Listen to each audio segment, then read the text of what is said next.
Welcome to Conversations Live. For more than a decade, we've brought you the best in books, entertainment, celebrity interviews, and current events. When the movers and shakers of the world have something to say to you, they say it to us first. Now celebrating 17 years of broadcasting success, here's your host, Cyrus Webb. And welcome back, everyone, to Conversations Live. I'm your host, Cyrus Webb. Glad you all could join us once again, both for our radio audience here in Mississippi at WYAD 94.1 FM and WYADonline.com. We're glad that you all could be with us. Also, those tuning in through our friends at iHeartRadio and Amazon Music Podcast.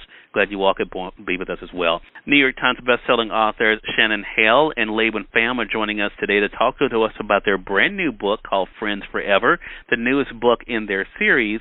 Shannon, LeUyen, thank you so much for the time. Really appreciate it. Thank you, Cyrus. Thanks for having us, Cyrus.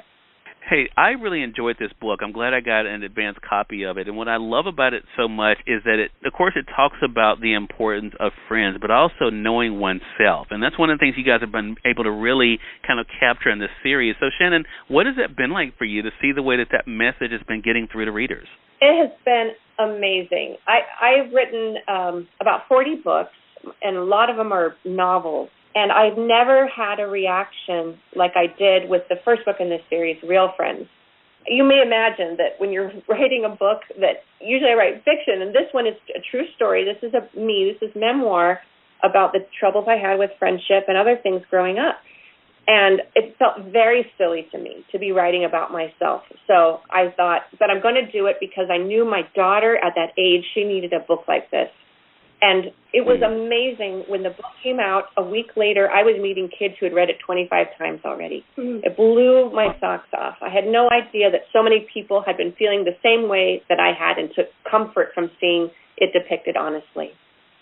Yeah, such a great thing. And LeUyen, let's talk about, how you've been able to bring this book really to life through these illustrations. What has it been like for you to see the way that people are really gravitating to that part of the book that really helps to tell the story? Well, it's funny. Shannon and I have known each other for a long time, and I've always been a massive admirer of her writing. So when it came to doing a graphic novel with her, I knew I had to really bring in my A game because her writing was going to be so excellent, and I had to really pull as much as I could in the illustrations. And one of the reasons I love the graphic novel memoir is that the writer actually does depend on the illustrator to depict a lot of the words that she can't get across through the narration. And so it's the biggest challenge, of course.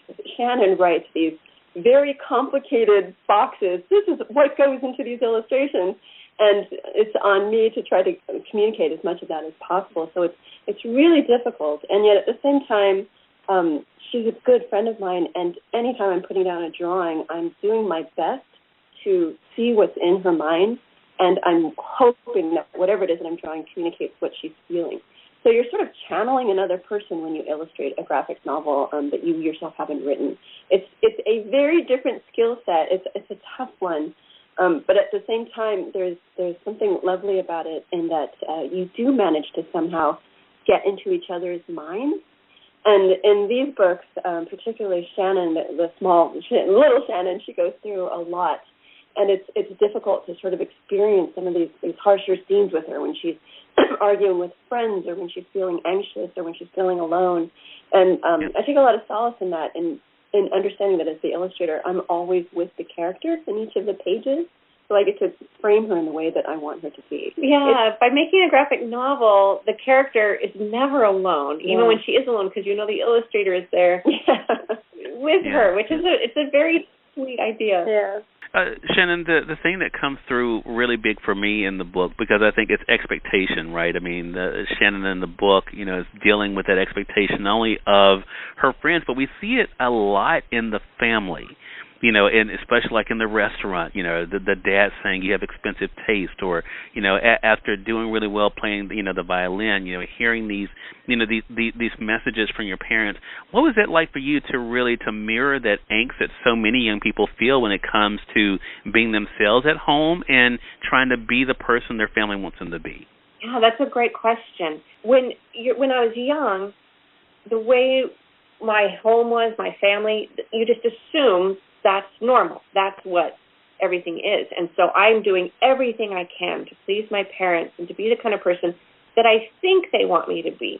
Even if they don't say, you have to be this kind of person, I'm looking for those little clues and like, oh, how do you want me to be so that I will be the right kind of person? And Friends Forever, the newest book, takes place in 8th grade. And so by that age, that's when kids are old enough to sort of start taking a step back and going, okay, who do I want to be? And is that different than who my parents want to be? And is there conflict there? And that can be very scary, especially for little sensitive kids like I was, to really decide, oh, who they want and who I want are different, and will they reject me and still love me if I take a different path than what they are hoping for me.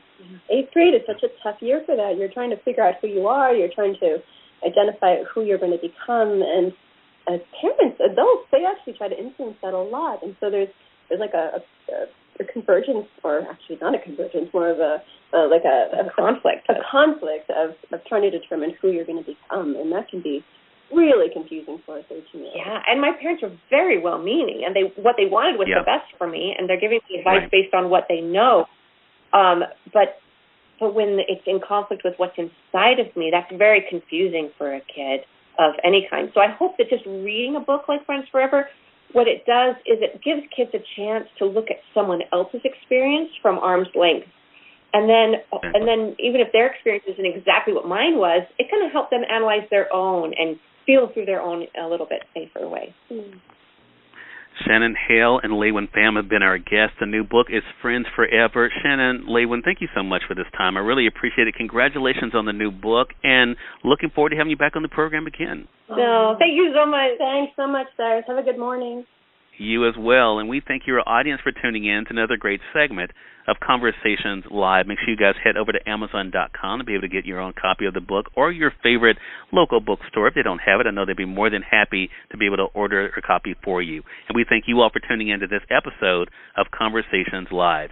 Until next time, I'm your host, Cyrus Webb, saying as always, enjoy your day, enjoy your life, enjoy your world. Thank you all for choosing Conversations Live, and let's go make today amazing. Take care.